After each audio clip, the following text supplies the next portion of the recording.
from our technical difficulty. We will get back to Anthony finish his presentation for those that have a testimony when we get into our open forum.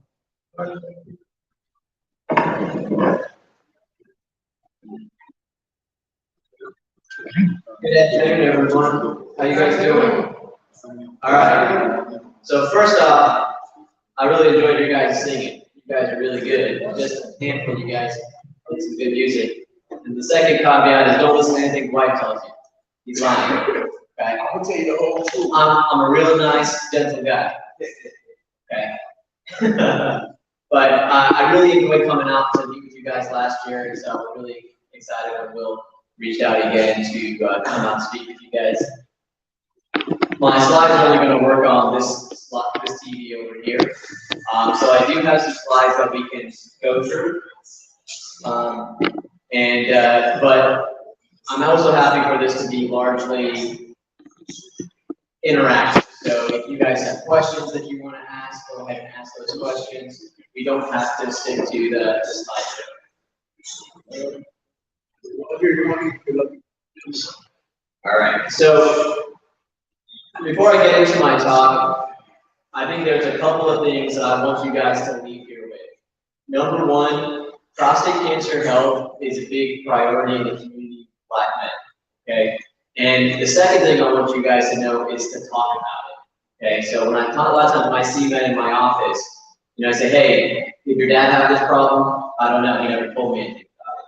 Hey, did you tell your son about it? Hey, did you tell your kids about it? So these sorts of things, a lot of families don't talk about it, they don't share about it, and it's a disservice to the next generation, okay? And so make sure that you guys get your prostates checked by your primary care doctors. If you need to stay here all or someone like me, make sure you get that referral. Don't assume that your doctors are checking this. Okay, there's a lot of controversy around this subject. Some of it is misunderstood. It is an important thing to talk about, and we'll get into that. So don't assume that, hey, I see my doctor every year. I'm sure they would have said something if something was wrong. Don't assume that. Take ownership of your own health.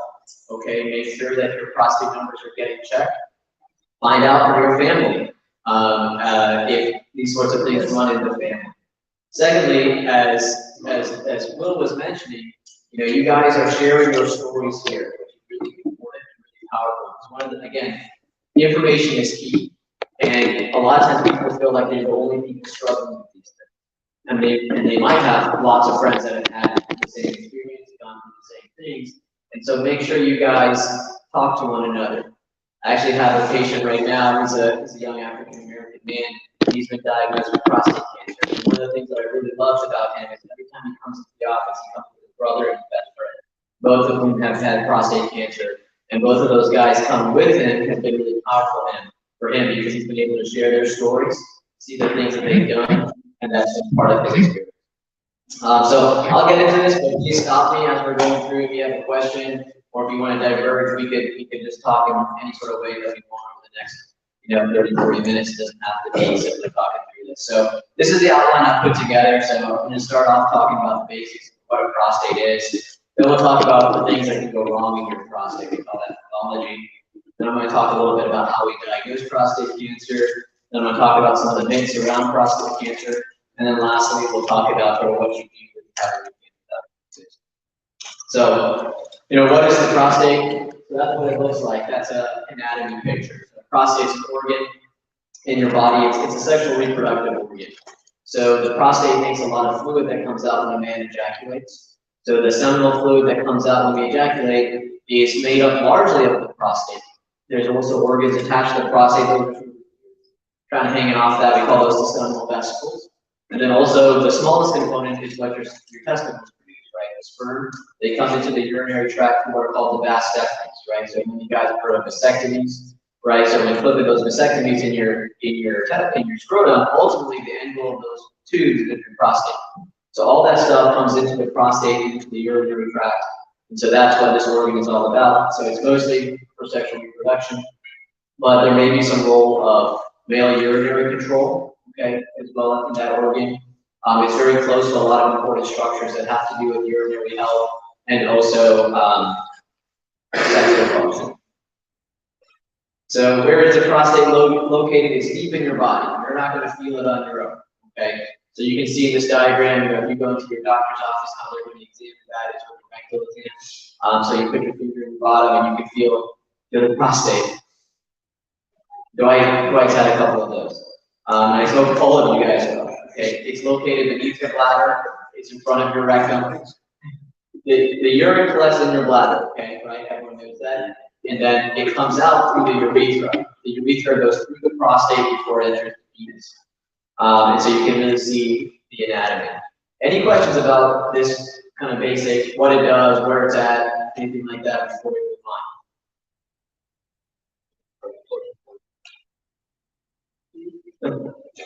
on? This is the whole point of this picture is to show that there's a lot of really important stuff around the prostate. Okay, a lot of nerves, a lot of muscles, things like that deep within the pelvis. This is, the prostate is an organ of several zones. Okay, so there's different zones in the prostate.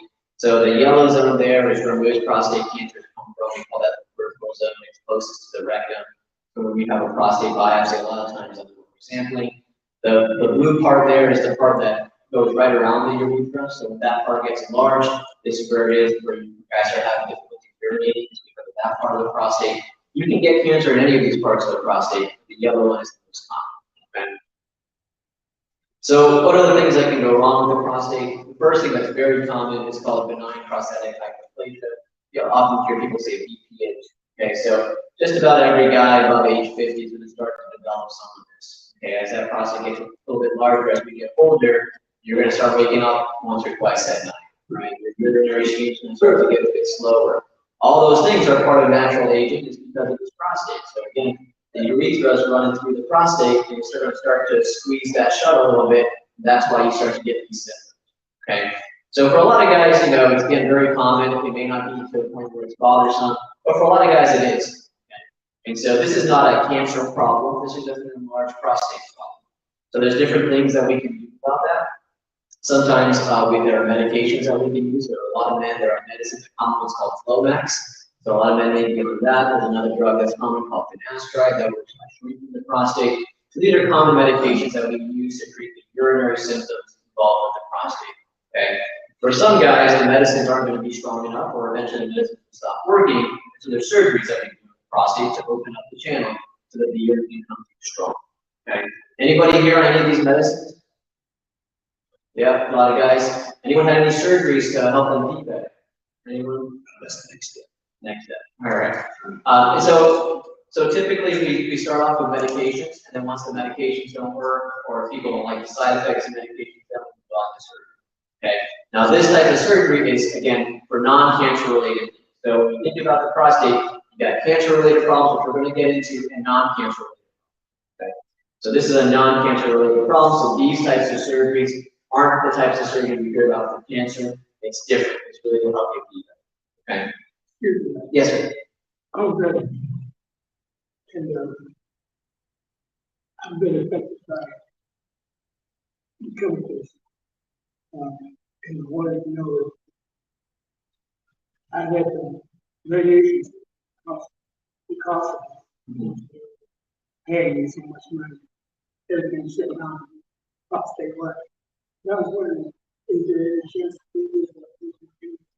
the course of the combat after the radiation? So far, the doctors have reported and coming back. But actually, I haven't even told. All I've been told is radiation. Okay. So I haven't been told if there any kind of comeback. I haven't had any pain as far as trying to be or anything like that. But that's his side of the kidney. I just had to go.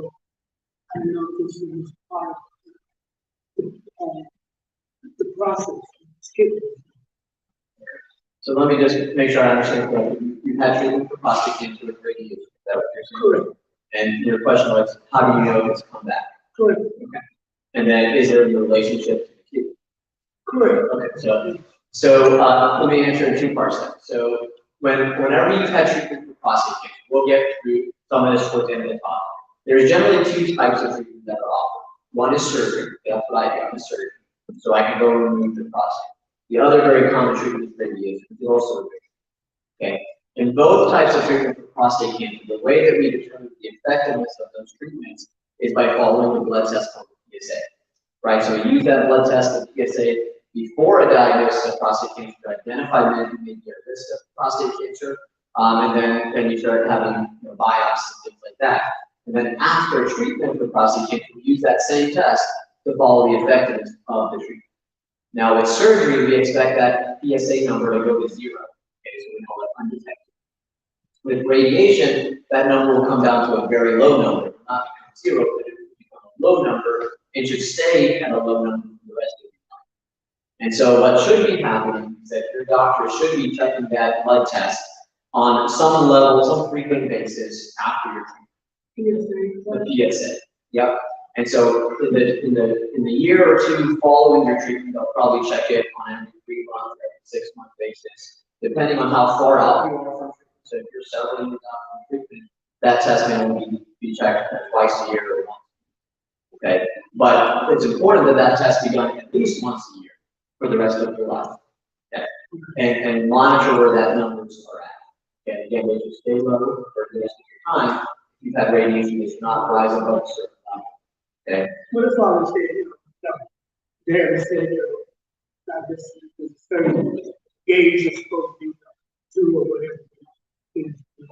Yeah, and so part of what I want this to be is to empower you guys to know your own information, to be able to interpret it on your own. Again, I want you to trust your doctors, but trust but verify.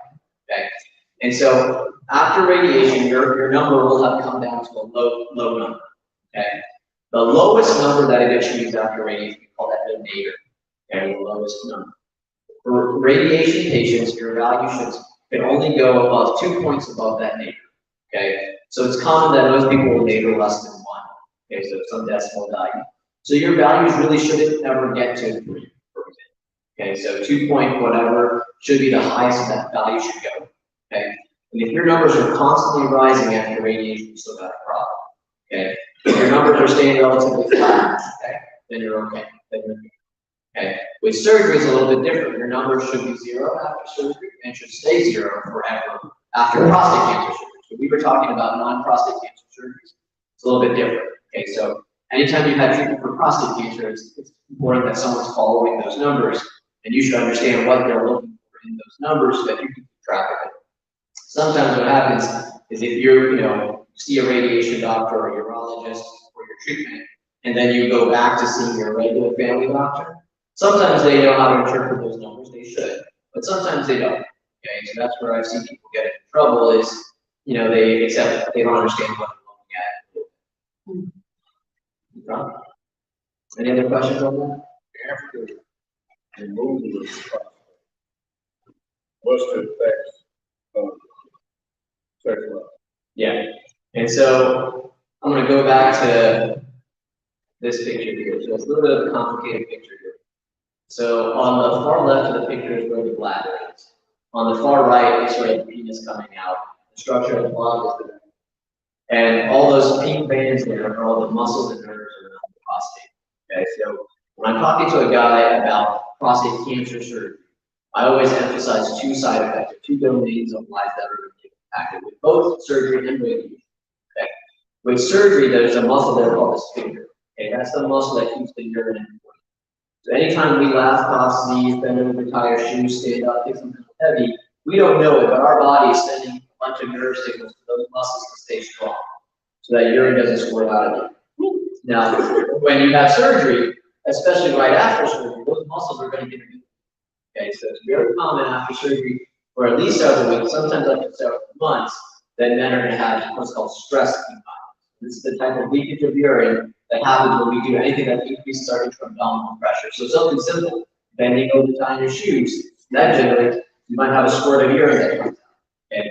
Now the good news is for most men that have surgery, that muscle strength eventually comes back. Okay. But it's very common that right after surgery, men are wearing sort of the tanks, diapers or pads, liners, for a period of time until that muscle strength comes back. Okay. Now, when I talk to guys about this, there are a couple things that I'm looking at for that guy to see are you a good candidate for surgery. This is another place where I see people go wrong. We have good data that shows above age 70, the risk of incontinence if you have surgery is much higher. Okay. So I'm looking at a guy, if they're in their late 70s, I say, hey, listen, we can do this surgery, but you may not like the side effects of this incontinence. If you're a younger man, that incontinence tends to heal back up. Okay, it eventually goes away from those guys. But if you're an older guy, it may not.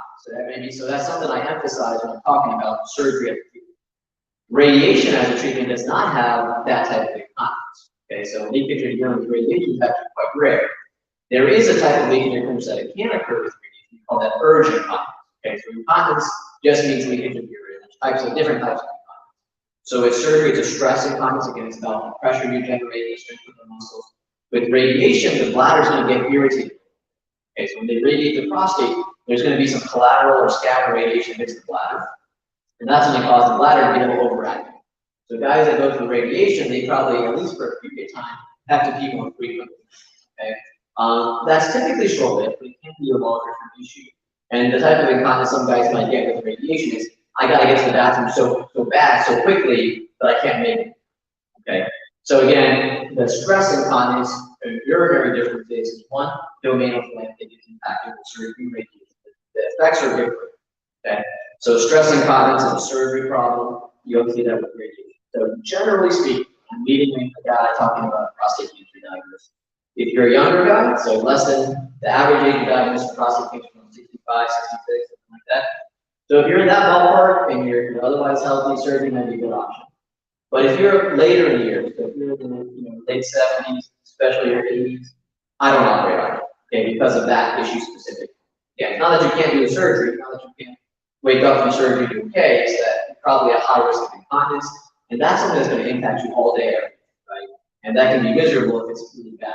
And so that's where another thing where I see people get in trouble is they operate on patients that are probably a bit older than they should. Okay, so I always emphasize that. The other domain of life that gets impacted with prostate cancer is sexual function. So in that picture there, those yellow lines, one next to the prostate, those are the nerves. Okay, the nerves that control erectile function, so the ability to get an erection, wrap around the prostate. And so when you're having surgery or radiation, those nerves are going to get impacted. Now with surgery, again, there's several different factors that go into sort of, is a guy going to be sexually active after? Number one is the extent of the cancer.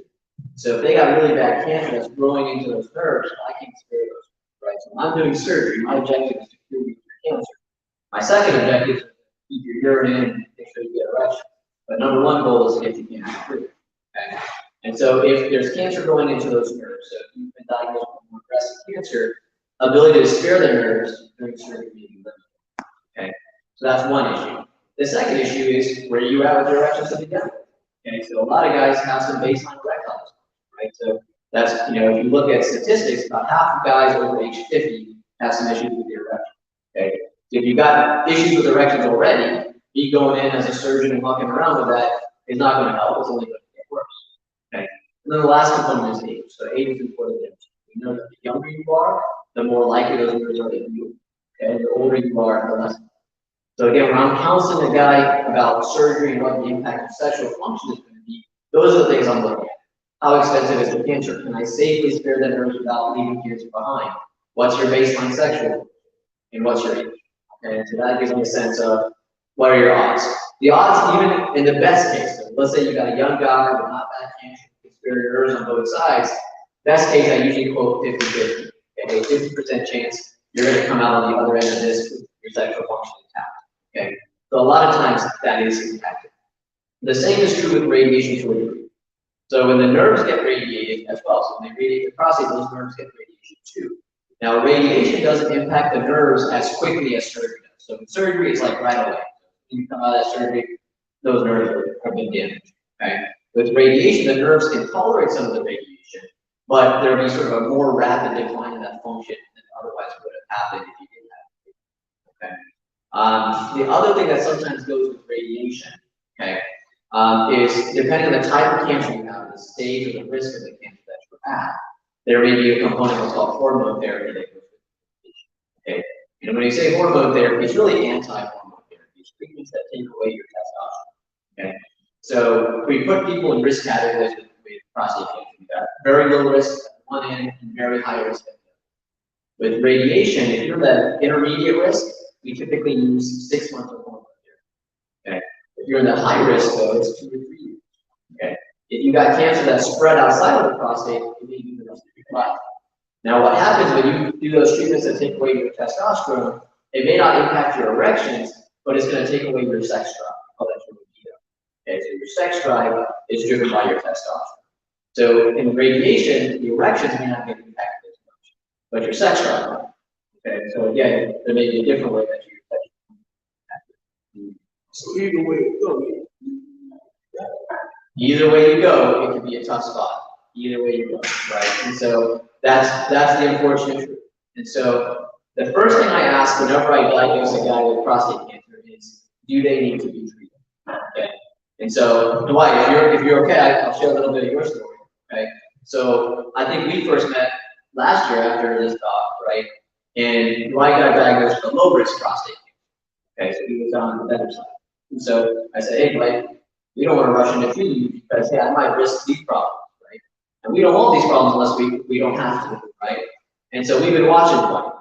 Okay, and so we've been checking him every 6 months. You know, he just had another treatment with a biopsy with me, and he's kind of on the borderline now, which is doing some more testing, and to see if he really needs to be treated.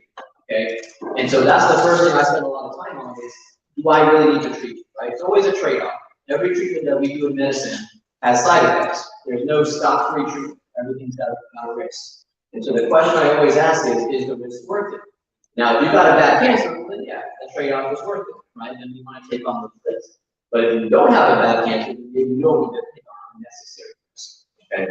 And so a lot of what I do is called risk stratification, right? I'm trying to figure out how bad is your problem. Is your problem bad enough to me start doing stuff? Because if I start doing stuff to you, I'm going to expose you to risk. Okay, so side effects, things. And again, depending on where you fall, if you're on that very high risk side of things, well then yeah, the trade-off is worth it, right? So I'm trying to save your life. But if you're down on the low end, maybe it's not worth it yet. Okay? And so that's a lot of what I do is try to figure that part out. Okay, and so that's where I see a lot of other issues happening is that sometimes guys don't understand this, or doctors don't take them through this, and they overtreat them, right? So a lot of the controversy around prostate cancer in this country has been with historically overtreating men. And when you treat everybody, then a lot of these guys have these problems, incontinence, sexual dysfunction, and maybe they didn't need to be put through that because maybe it wasn't bad enough that they needed it. Okay.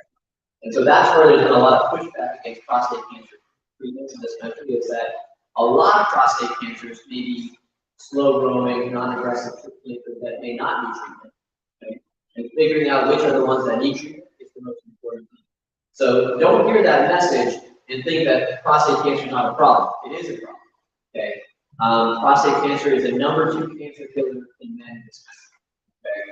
And so sometimes people hear that message and say, oh, hey, prostate cancer is not a big deal. We're not going to bother with it. We're not going to get our testing. That's not true. A lot of people die from prostate cancer. People really die. And so we got to figure out which of those prostate cancers that we need to treat, which are the ones that we can save. Okay, and that's the job of your doctor, your healthcare team, is to figure that part out and give you that. Okay. And you know, and so one of the things later on the slide, I'll just flip over there. So this is a slide. This shows you.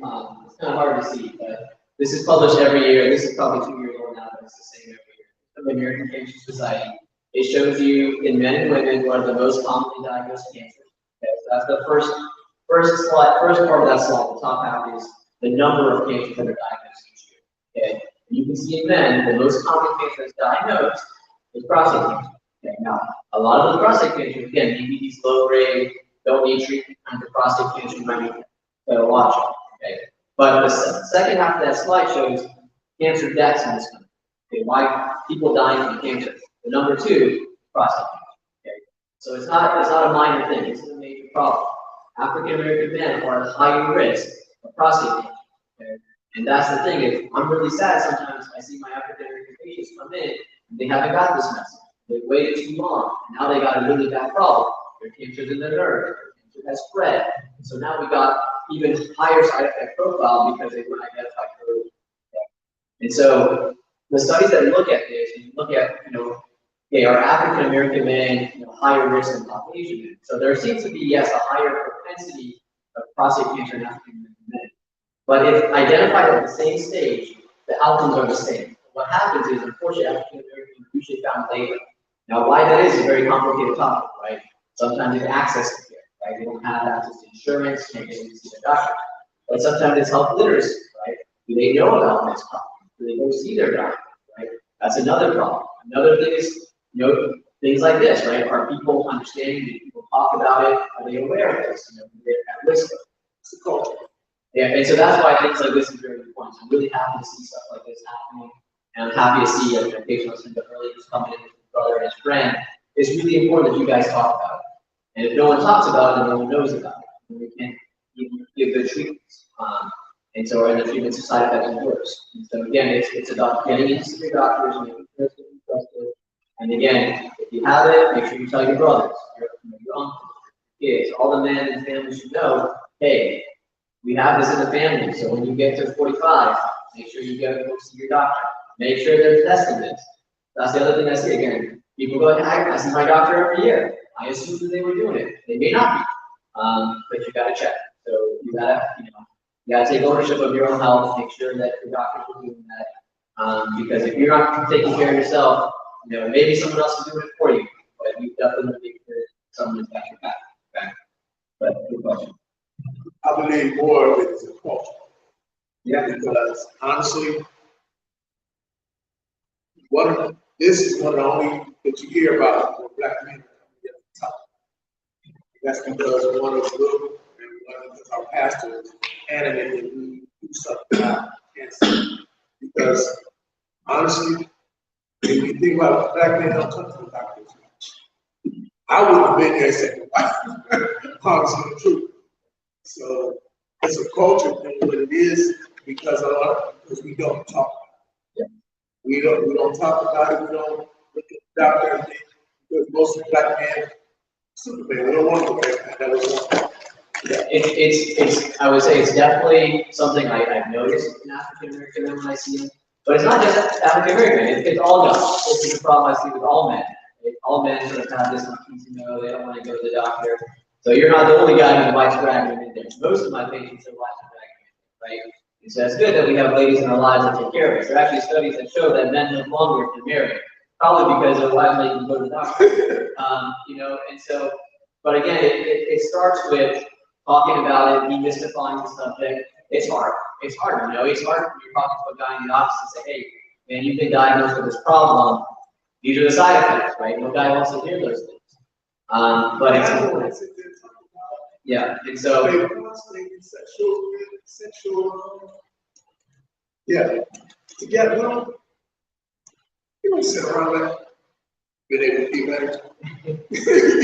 That don't work like that. We have to forums like this where we're allowed to speak about it, but you don't see guys around a cooler. You might have a woman talking about her breast cancer, how she had to go get this, that, and that. But you don't see men together. Hey, I want to have my prostate checked. Man, that's not, yeah. Yeah, and that's what needs to change, right? Is that we need to be more vocal because it's really great. Again, this is a very common problem. Prostate cancer, most diagnosed cancer amongst men. And so whenever I get a diagnosis, I say, I bet you know people who've gone down this already. People that are close to you. You may not even know. Sometimes it's your own dad, right? I have plenty of guys say, hey, my dad had this, but he never talked to me about it. So they don't know what kind of cancer he had, what age he was diagnosed at, what kind of treatment he had. Brothers. I got brothers in my office. It's like, yeah, my brother got his problems. Can you talk to him? No.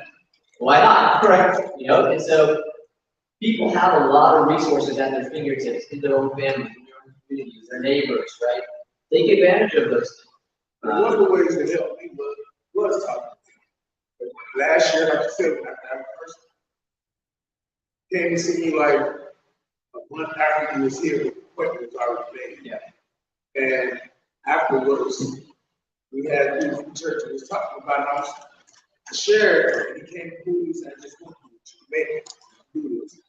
Which let me say, okay, all right, we're going to gonna go to studies, no cancer, all that. It's that C. When you hear that C, that C kind of makes the breeze tense up. Even though he told me, like he said, I don't want to call it cancer, but I have to call it cancer so that we can monitor. So he said you're at a low risk right now, but we need to stay on top of this. But that C word, when he said that low grade, even low grade, you stop that C word when you come strong. And again, y'all know me, I don't mind helping anybody, I'm a proud guy. So even when I had to share my testimony in the church, it still stung, like that C word stung. And so I don't mind saying, I was sitting in the back. I had to leave the front because I felt like everybody was staring at me. And I went to the back and I was sitting in the back. And as I was sitting in the back and the tears started coming, he came put his hand on my shoulder. He said, I went through the same thing. I'm going to start my church to do. But it's that those are the things that he said we have to start doing. Unity. To talk with each other. Let the younger men know this is coming. And if it's coming, be prepared. Be prepared. Because again, I heard that C word, I was like, I ain't going back there. He ain't gonna be no valley, and they can't give me a deal no more. I ain't messing with you. Go get tested. So what you guys should do, the national guidelines for African American men is that prostate cancer should start at 45. Okay, for Caucasian men it's 50. Okay, they start younger for African American men because of the higher risk. Okay, so around 40, 45, you guys start thinking about it. Now, if you have a member of your family that was diagnosed at a really young age, let's say your dad was diagnosed at 50, we typically want to start 10 years before the youngest person in your family was diagnosed. So you might have even, so if your dad was 50 when he was diagnosed, around age 40, you should start looking at it. Okay. And there's a couple different ways. So again, we start off using this blood test called the PSA screen.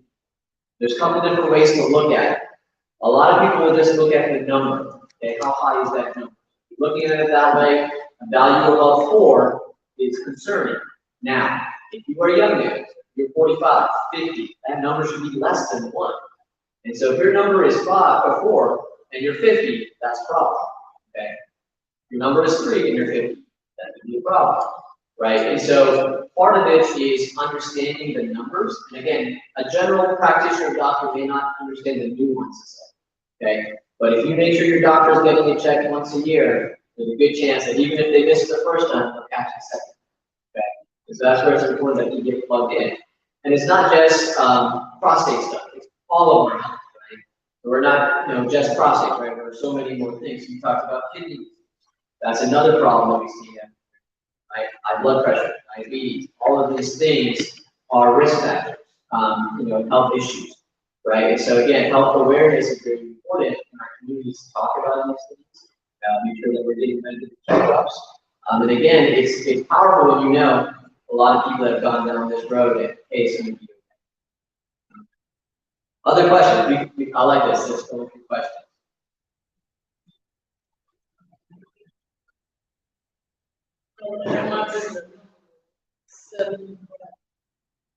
After the radiation, technically, because it wasn't forward. Say that again. Non-detectable radiation. Okay. But the overall like 3. Okay, your testosterone. Now, did you get hormone therapy? I had hormone therapy. Okay. I had B. Okay. How many hormone treatments were you on it for 6 months, 2 years? Just 1. Okay. So, so you probably were in the intermediate risk category. Okay, so you're probably intermediate risk prostate cancer. So you probably got 6 months of hormone therapy, which can be accomplished with 1 shot and your radiation. Now, the hormone therapy initially is going to make your values undetectable. Okay. Now, as your testosterone levels come back up, okay, So as your testosterone levels get back to normal values, your PSA might come back up a little. That's okay, that's expected. Okay? Whatever that lowest number that you reach after your testosterone levels become normal, that's going to be your neighbor value. Okay? Whatever that value is, you only have about a 2-point zone above that you can move within. Okay? So you might fluctuate a little bit within that range. But if you go 2 points above that, then it could become a problem. Okay? Now, it's pretty rare. And again, as long as you're seeing your doctors regularly, they should be checking for that. You probably will be okay. My question is on this. He said before he had his radiation, this was at 7 something. You said that your PSA should only be around 3 or 4. If it's 3 or 4, you should be getting ready to look at it. Yeah. So after he did the radiation again, it came down to 3. You saying that once his hormones get back up to regular, then they should check. So what if it's at 4 then? That's a problem. So remember, when you think about your PSA, there's 2 different times you think about it. So before you're diagnosed with prostate cancer is different than after your test treatment for prostate cancer. The same test, same number, but how you look at those numbers is different. Okay. So again, there are some guys walking around with high PSA numbers that are normal. The PSA number is proportional to your size of your prostate. Okay. So this is why I'm a big believer in MRI, right? So you've had a couple MRIs with me, right? So one of the things that I'm looking at though on that MRI is how big is your prostate? Because that gives me the context to understand what your numbers should be.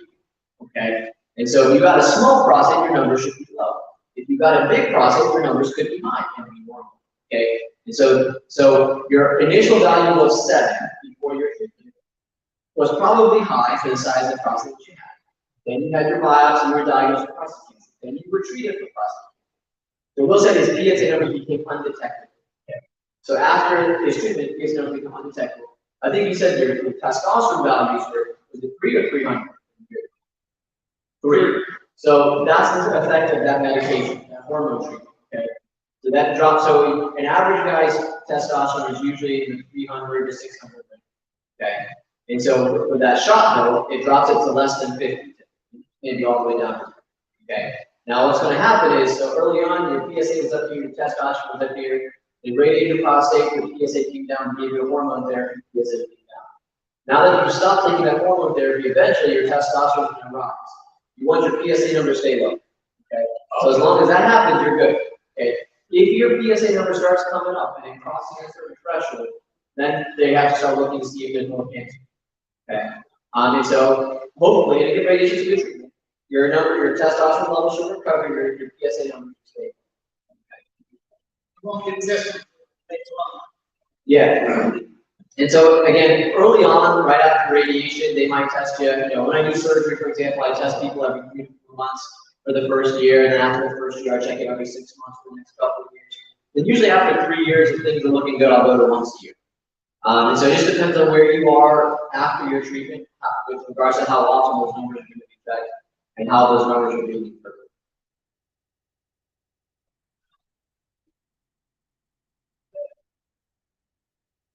Other questions? Yes.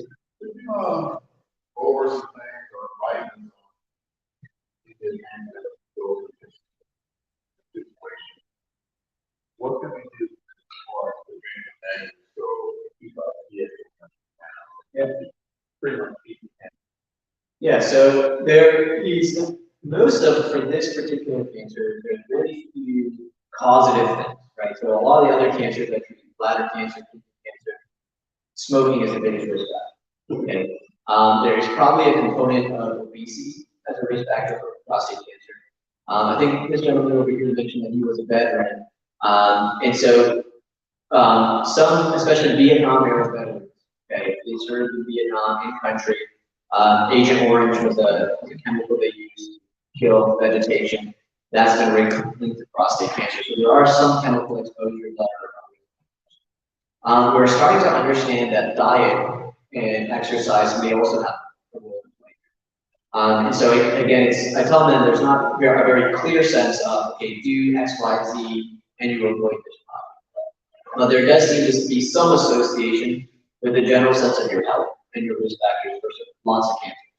So there have been studies for men who are on active surveillance. That's guys like Dwight who low-risk prostate cancers that we're watching. So there were some randomized studies where they took some men, they said, hey, keep doing what you're doing, live your life going. And the other men, they put them on plant-based diets, and put them on high exercise regimens. And then the men in those groups, it seemed like the PSA numbers didn't change as quickly as the men just kind of continued to go on. And so again, can you extrapolate? And there's similar data in men with more advanced stages of prostate cancer with lifestyle modification, plant-based diets, being physically fit, that cancer seems to progress less. So it's a bit of an extrapolation, but I do think there is some general sense of the better you eat, the better you take care of yourself. There's probably minimizes some of the risk, or even if you do get it, maybe slows down the cancer or minimizes its progression. And so, worst case scenario, let's say you do all this and it doesn't help your prostate cancer. The number one killer in this country is heart disease, right? So cancer is number two, number one is heart disease. And so by doing all those other things right, you probably mitigate the risk for heart disease. Now, one of the things we talked about earlier was sexual. Now, one of the biggest risk factors for erectile dysfunction is heart disease, or vascular disease. It's the same process. So plaque buildup in the arteries of the penis are much smaller than the arteries of the heart. So erectile dysfunction is often an early sign of heart disease. Okay, and so again, when you look at 50% of men over age 50 have this problem, it's because 50% of men over age 50 probably have early signs of heart disease. Okay, and so again, in our country, in the West, our diets aren't great. We don't exercise very well. So again, if you want to take care of your health, watching what you're eating, avoiding processed foods, eating more plants and vegetables, staying fit, all those things are very important. Okay, so what I tell people is that it may not be a way that you can prevent the problem, right? You may be genetically predisposed to having prostate cancer, but even if it doesn't prevent prostate cancer, even if it just slows it down, great. But even if you do that, it does nothing for your prostate cancer. It may help your overall health, which is probably even more important. Prostate cancer is, generally speaking, a slow-moving disease. Okay, this is why there's a lot of controversy around prostate cancer, is that many men are going to die of other things before prostate cancer will kill them. Okay, again, not all men. So again, people sometimes hear this message and say, "Oh, prostate cancer is no big deal." That's not what I'm saying. Prostate cancer is a slow mover, but if you live long enough, it may eventually get you. Okay, especially if you have some bad or worse problems. So if you want to live a long, natural, healthy life, yeah, prostate cancer health is important as part of it. But more important than that is taking care of yourself in general, eating well, exercising, not smoking. So a lot of the people that I see in my office are unfortunately there because of things they've done to themselves. Smoked for many years, become obese, right? All of those things. And again, not saying that it's easy to avoid those problems, but a lot of what I see is actually self-inflicted. The downstream side effects of all those things over the years. And so, as a country, we don't do this. As a country, we don't do this. A lot of our way our healthcare system is set up is to deal with problems once they're there and not prevent them from the start. Okay, so again, if we were taking better care of ourselves from the beginning, a lot of these problems would not really show up. I see a lot of young people nowadays with kidney cancer. Okay, smoking is a big risk factor for kidney cancer. Obesity is the other risk factor. And so a lot of the young people I'm seeing with kidney cancer is probably because of obesity. Other questions? I don't have a question. You asked about prevention. And I found out that the very the diet and moving around, my dad died in 40. And that's he said he used to get on his about not moving around. And so I had took the bypass, and for the first 2 years after that, nothing. And now I'm feeling really around to see like he's hospital. And then I remember the chicken place, hamburger place. I tried to cook something at home. The diet, and he got moving. Yeah. And it's just because of this cancer, right? Yeah. And that's definitely good. And that's one of the challenges we see in inner city areas, right? We call those food deserts, that people don't have access to natural foods, fruits and vegetables. Much easier to get a hamburger than it is to get an apple, right? It's cheaper to get a hamburger than it is to get an apple. And so so again, there's a lot of these things, the cards are stacked against a lot of people from the start, right? And part of it is because people will talk about it, people fight against it. So when I was driving up here, I passed a farmer's market, which is really great, right? And so I think that's the other thing is we need to talk about what we're eating. Okay, so in general, staying active, right? So our culture has moved to a place of, hey, let's watch TV, video games, things like that. It's very easy to be sedentary. And it's hard to be active, almost, right? So the things that are good for our health, it's like the hard thing to do. And part of that starts off again with how we set up our lifestyles. And then how do we train our next generation? So for my kids, how do I train them to eat right, right? Because once you start getting into that habit of eating, it's hard to break those habits. So how do we do that for our next generation? Is make sure they're eating right, all that kind of stuff. You're taking on you? Don't eat fast. As you speak, I'm over here. No. That's the other thing I tell guys is, hey, it's also important to enjoy life, right? We're here to enjoy life. God gave us all these gifts, so it's a balance, right?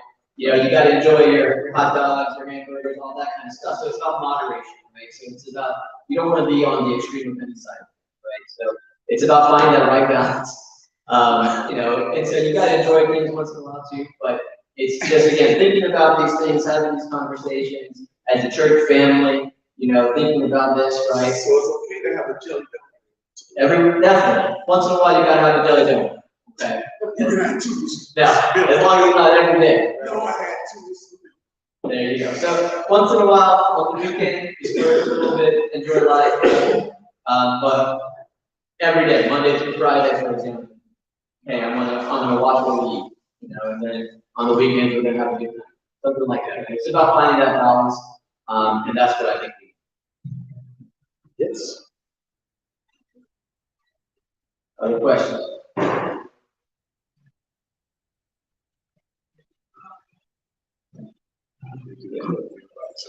When did the number change for, I was thought it was age 40, because I'm about to be 40 in 2 years. I thought the 40 was, did they move it recently or? I think it's been around 45 for a while. If you look at different cancer guidelines, there's a couple of different age groups that put out cancer recommendations. So the number might change like 40, 45, you're probably just fine.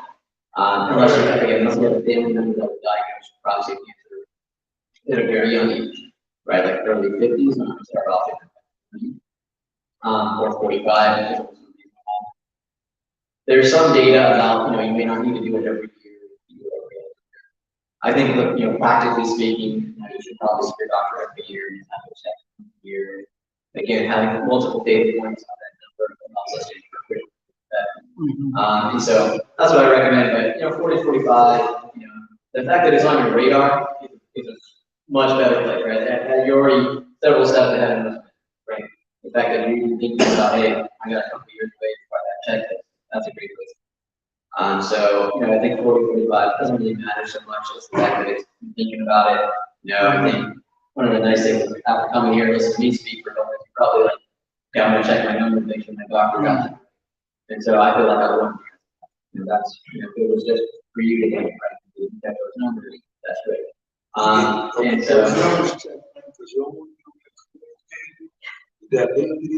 and don't listen to this guy. It's scary. They give you a thin tablecloth to wrap yourself. They don't even turn the lights down. Don't pay them no attention. Don't pay them no Yeah, attention. gonna give you no lunch afterward. Just talk to Julia. She'll give you a deal. She gonna tell you the same thing, like they gonna put a little jelly on it. So it's good to make light of the situation, have a little bit of humor is always good, right? But the truth is there is go do it, right? He makes fun of it, but he shows up pretty busy. I show up, my wife gonna kill me, you gonna keep going. Now I'm saying, hey, let's go get it done. You got a question? Yeah. These are the treatments that we do in the United States, with the radiation, with the what about stem cell? It was like Mexico, different places. So I haven't really heard too much about stem cell treatment. There are other emerging treatments for prostate cancer other than surgery and radiation. So let me back up just a little bit. So prostate cancer is most often what we call multifocal, meaning that it's usually not just in one space of the prostate. So usually we have it in your prostate in one area, it's probably in another area, even if it wasn't diagnosed there yet. Okay. So when we're doing these biopsies, remember you're just taking a small sample, you're not really sampling every single part of it. And so for that reason, and also just limitations of technology. Up till now, the treatments that we deliver to the prostate are what we call whole brain treatments. So we treat the whole prostate. So if I do surgery, I'm taking out the whole prostate, not part of the prostate. If they radiate your prostate, they're not radiating part of the prostate, they're the whole prostate. Okay, so it's whole brain treatment. So part of that is because of the nature of the cancer. Part of that is because of our technology and understanding of the cancer. Okay. What is emerging are partial brain treatments of the prostate. Okay, so we call those focal therapies. And there's different ways of doing that. There's different energy modalities that are used. But the idea behind focal therapy has to go back to a lot of the side effects. Okay. So the thought process is, for many things, like kidney cancer, for example, a lot of times you take out part of the kidney, not the whole kidney. Right? So can you spare the organ? Number one, so to speak, part of it. And also in the prostate world, if you spare the organ, don't take the whole thing, maybe you have less side effects from your perspective. Okay.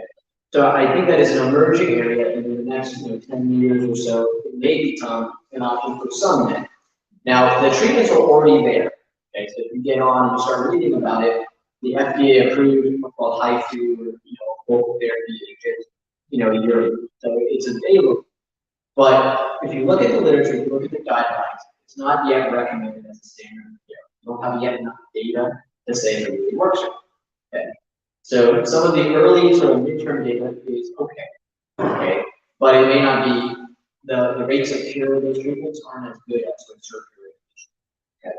And again, it's not. It may be that. So again, what I think is going to happen in the future is going to go back to that risk stratification.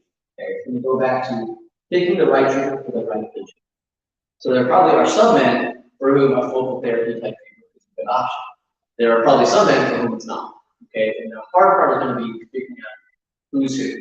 Okay, so right now I generally say when guys talking about focal therapy, depending on the type of cancer, patient, their age, it makes me feel hot or cold. Right, so if you're an older man with lower grade cancer, and maybe the focal therapy is enough to slow it down, especially to live your life out more here. If you're a younger man, though, I don't know what it is, because the intermediate risk data is that it's about 40% chance of cancer coming back, which I think is pretty high, okay, within 5 years. And so again, if you're 79 when that happens, well, when it comes back to 85, well, not a lot of guys are living until mid-late 80s, so maybe a little bit of cancer comes back, it's not so bad. Now, but if you're 50 and you use that treatment, it comes back at 55 or 60, you still got a pretty good problem. And so that's the hard part about prostate cancer, is that it's hard to make a decisive statement that applies to all men. It's very much an individual treatment. So that's one of the things that I enjoy as a doctor, is that every guy is different. Every situation is different. What their age is, what their medical problems are, what their priorities are, sexual function or not, right? And so all of these things come into my recommendation when I meet a guy is, who are you? And what are the things distinctive about you that help me decide what's the best treatment? So I don't look at, when someone walks in my office, I don't try to talk to everybody in surgery, even though that's what I do on surgery. Some surgeons do that. They try to make everybody do what they do, right? And so that's the hard part. As a patient, you got to figure out who's the right doctor. Okay? And I think that's the hardest thing that I do, is try to figure out what's right for the person in front of me, even if it's not what I do. Even if that means me sending you somewhere else, maybe that's what's better for you. Okay, so again, I don't know, say earlier, asked the doctor about confidence. Sometimes it's about age, right? So there's some guys I say, I can operate on you, I can take your prostate out, but you're probably not going to like what happens. And so I tell that guy, hey, listen, you should probably do other treatment, because it's probably better these side effects for you. Surgery. And so there's not really any stem cell treatments that I'm aware of for prostate cancer. There are these emerging treatments called focal therapy. I think there are probably some men that it will be a good idea for, maybe some men it's not going to be a good idea for. The reality is we probably don't know very well which guys are best suited for these things. If you're going to do something like that, that treatment, I'd say that you should do it probably at an academic center where they're doing formal studies. That way they're actually monitoring the data and understanding it. So you got to be a little bit careful about some of these things like going down to Mexico, you know, flying out or paying cash for these things. Sometimes those people can be a little greasy and the treatment not effective. So you got to be a little bit careful. People are just trying to take them. Yes. What role do you say stress plays in government? Because I think, and after you mentioned again, where we do see it on one Thursday, we don't just talk about it. We all deal with some situation, whether it's in the community, whether it's job, whether it's driving down the car, down the street, and someone pulls you over, reason, all these factors, what we see on television, and we see young African men, whatever. We process a lot. We process a lot of things because of the disparity in life. I wonder sometimes what role that plays in a lot of our health demise. Yeah. So I think it's hard to quantify what that does specifically on prostate cancer. But I do think, kind of like my answer for diet, I think that there are things that affect our bodies, whether it's stress, inflammation. And I think that we're learning that these things probably do have some role to do with increased cardiovascular health, you know, increased risk of prostate cancer. So if you have a pro-inflammatory body situation in your body, right, whether it's a dietary, lifestyle, from stresses. Do these things play a role? Yeah. Is it easy to quantify? No. Where I think systemic racism impacts healthcare, kind of what we were talking about earlier, is access to care, health literacy, people coming to the doctors, right? So, you know, again, I'm not African American, you guys know better than me, but there's been a lot of things that happen in this country, like Tuskegee and all those sorts of things, where doctors have hurt men of color.